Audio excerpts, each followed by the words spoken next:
Je viens juste de rentrer de Suisse où j'ai visité l'endroit le plus incroyable sur Terre, le Conseil européen pour la recherche nucléaire, caché sous Genève, en Suisse. Il y a un tunnel de 27 km, de long enfoui à 100 mètres sous terre, qui est plus froid et plus vide que l'espace. À l'intérieur, des particules sont accélérées à presque la vitesse de la lumière, faisant le tour du circuit 11 000 fois par seconde avant d'être percutées à des températures 100 000 fois plus chaudes que le cœur du Soleil. Ces collisions recréent les conditions exactes qui régnaient à la naissance même de notre univers, le Big Bang. Le CERN est probablement le seul endroit dans tout l'univers où une science aussi folle se produit. Et à la fin de cette vidéo, vous allez comprendre exactement comment tout cela fonctionne. Le grand collisionneur de hadron est la particule de Dieu. Des versions miniatures du Big Bang. Oh mon Dieu! J'étais tellement excité à l'idée de ce voyage parce que, honnêtement, le CERN est la seule expérience sur Terre qui m'obsède depuis que je suis enfant. Ils utilisent en fait ces énormes accélérateurs de particules comme microscopes les plus avancés du monde pour essayer de comprendre de quoi nous sommes réellement composés, toi et moi. Mais pour que nous comprenions comment ils réalisent vraiment toute cette science incroyable, nous devons descendre dans les tunnels. Pour descendre dans les tunnels, nous avons dû passer par plusieurs contrôles de sécurité qui m'ont fait me sentir comme James Bond. J'ai même dû passer un scan rétinien pour obtenir l'autorisation. Nous sommes entrés dans l'ascenseur et nous sommes descendus à plus de 100 mètres sous terre, là où vit le grand collisionneur de hadron. Et enfin, il était temps de le voir.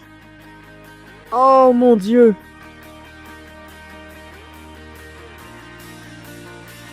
C'est énorme. Je n'en croyais pas mes yeux.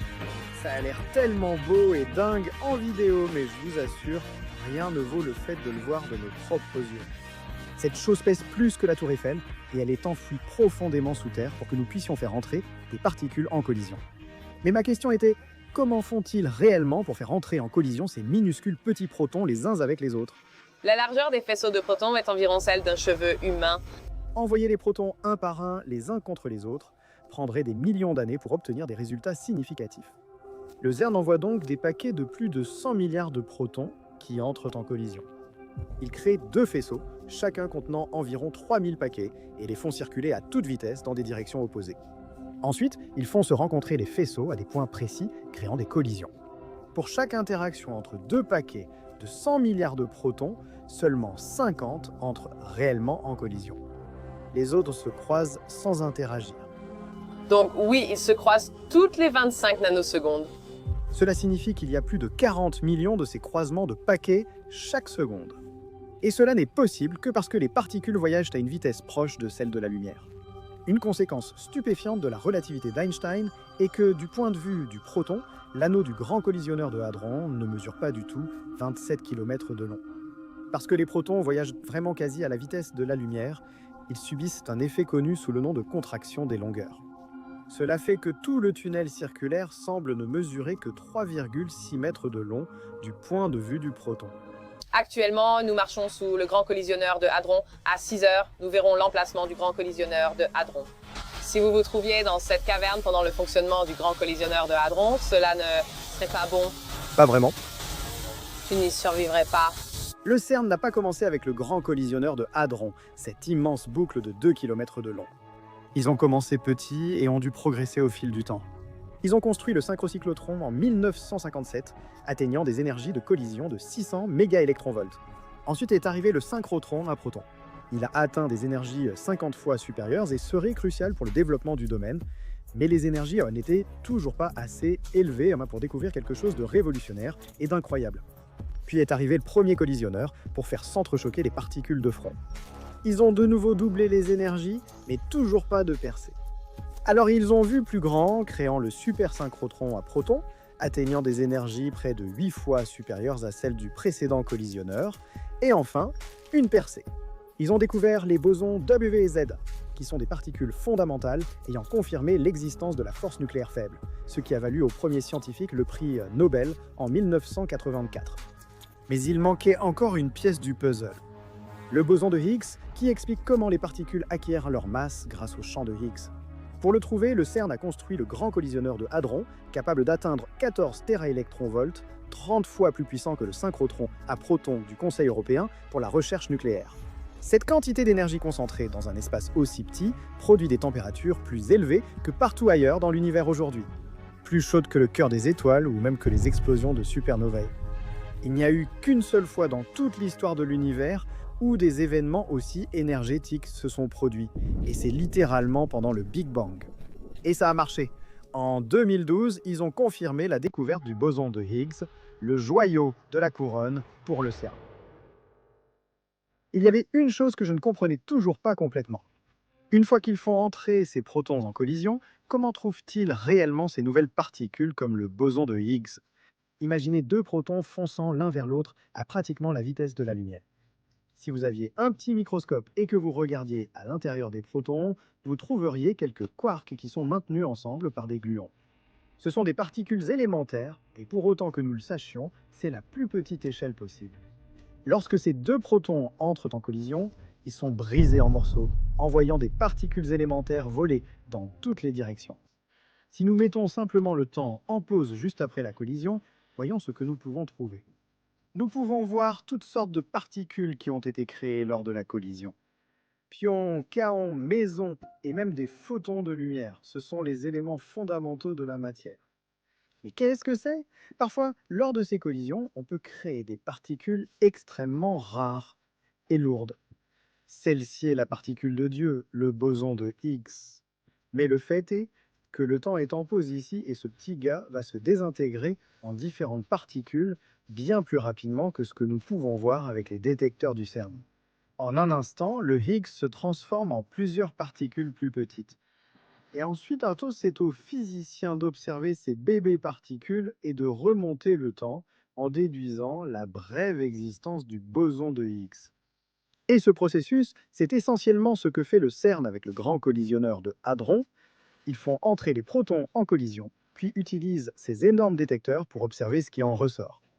Et c'est ainsi qu'ils recréent les conditions exactes du Big Bang. Et c'est pour ça que c'est tellement dingue. L'univers primitif était très chaud et dense comme une soupe. On l'appelle la soupe de plasma de gluons. Cette délicieuse soupe est composée de quarks et de gluons, les éléments constitutifs des protons et des neutrons qui forment toi, moi et tout le reste dans l'univers. Lors des collisions de particules, ces particules fondamentales sont surchauffées, ce qui fait fondre leurs liens et crée le plasma de quarks et de gluons. Cette soupe n'a existé qu'à deux endroits dans tout l'univers. 1 millionième de seconde après le Big Bang et à Genève, au Conseil européen pour la recherche nucléaire. D'accord, à ce stade, je commençais enfin à comprendre. Il faut un accélérateur plus grand pour pouvoir faire entrer ces particules en collision avec plus d'énergie, ce qui permet de produire des particules rares et exotiques à de la haute énergie. Alors je me demandais ce qui se passerait s'ils voyaient encore plus grand. Est-ce qu'ils trouveraient des particules encore plus rares que le boson de Higgs?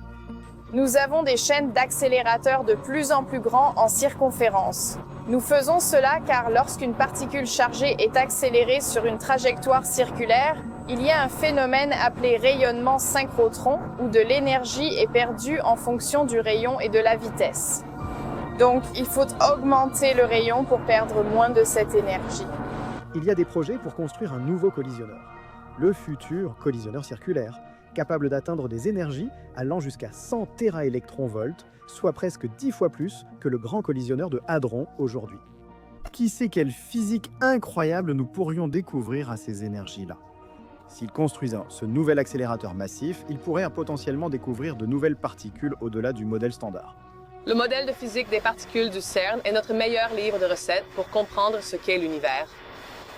Beaucoup de gens connaissent par exemple le tableau périodique et c'est d'un niveau en dessous. Le tableau périodique décrit les éléments présents dans notre univers, tandis que le modèle standard décrit les particules subatomiques, les particules élémentaires que nous avons dans notre univers. Et ce qu'il explique, il l'explique incroyablement bien, mais il n'explique pas tout. Donc là, il n'explique pas où est passée toute l'antimatière. C'est un énorme problème qu'ils essaient de résoudre au CERN. Chaque particule dans l'univers a sa propre paire d'antiparticules. Elles sont identiques en tout point, sauf qu'elles ont une charge opposée. Et si vous les faites entrer en collision, elles s'annihilent et disparaissent à jamais. Mais le modèle standard nous dit que lors du Big Bang, des quantités essentiellement égales d'antimatière et de matière auront dû être créées, qui se seraient ensuite percutées et annihilées, ne laissant rien derrière elles. Et pourtant, lorsque nous regardons autour de nous dans l'univers, tout ce que nous voyons est constitué de matière ordinaire. Il n'y a pas de planète d'antimatière, ni de personnes faites d'antimatière qui se promènent. Mais pourquoi ? Et pour être honnête, nous ne connaissons toujours pas vraiment la réponse, c'est ce que le CERN essaie de résoudre. Et les choses ne vont faire que s'améliorer au CERN, car en ce moment, ils travaillent sur une mise à niveau du grand collisionneur de hadrons qui, honnêtement, va tout changer. Pour l'instant, nous avons collecté environ 10% des données que ce programme du grand collisionneur de hadrons est censé nous fournir. Mais ce que nous pouvons faire et que nous faisons, ce sont les fameuses mises à niveau à haute luminosité, ce qui signifie que vous faites entrer en collision encore plus de protons. En physique des particules, de nombreuses statistiques sont nécessaires pour étudier certains effets. Voici ce que nous mettons actuellement dans l'accélérateur. C'est une première. Pour nous, cela signifie plus de collisions. Et l'une des façons d'obtenir plus de collisions dans l'accélérateur en général, c'est de... Eh bien, vous pourriez mettre plus de particules, mais il y a une limite à ce que vous pouvez faire, ou vous pouvez les comprimer un peu plus. Donc, si vous avez deux faisceaux de particules, s'ils sont plus focalisés, vous pouvez les faire entrer en collision de manière plus efficace, si on peut dire. Faire plus de collisions vous donne plus de chances de découvrir de nouvelles particules. Donc, en installant ces nouveaux aimants dans le grand collisionneur de hadrons, ils vont comprimer et resserrer ces paquets de protons encore plus, ce qui signifie plus de collisions et de meilleures données. Avant de quitter le CERN, je savais que je devais demander à certains de ces scientifiques ce qu'ils pensaient de toutes ces théories du complot que je vois en ligne, disant que le CERN crée des trous noirs ici sur Terre, ou ouvre des portails vers d'autres dimensions. Nos actions peuvent sembler incompréhensibles pour certains, donc nous prenons le temps de parler aux gens et d'essayer d'expliquer ce que nous faisons, et nous les prenons au sérieux s'ils ont peur que nous ouvrions un portail ou que nous détruisions le monde avec des trous noirs ou autre chose, ce qui ne peut pas arriver. Je pense que la science est tellement intéressante et passionnante et j'aimerais que les gens soient là parfois plus enthousiastes à ce sujet. Pour être honnête, je suis d'accord. La vraie science est, à bien des égards, encore plus géniale et incroyable que ces théories du complot. Je veux dire, réfléchissez-y. Il recrée littéralement les conditions exactes du Big Bang ici sur Terre, dans une petite ville en Suisse, pour que nous puissions trouver les particules les plus rares de notre univers. Ce prochain extrait a été pris juste après que je sois remonté de ma première visite du grand collisionneur de hadrons, et je pense que je l'ai parfaitement résumé. Je suis tout simplement époustouflé que des gens qui, comme les humains ici au CERN, aient pu créer quelque chose comme ça et qu'ils étudient des choses que les physiciens, il y a 50 ou 100 ans, n'auraient même pas rêvé possible. Donc oui, c'est vraiment incroyable. Si nous montrions cette vidéo YouTube à Einstein, Bohr et tous ces autres physiciens incroyables d'il y a seulement une centaine d'années, je suis sûr qu'ils seraient stupéfaits par les progrès que nous avons déjà accomplis. Et je suis sûr qu'ils se seraient aussi abonnés, tout comme vous allez le faire maintenant.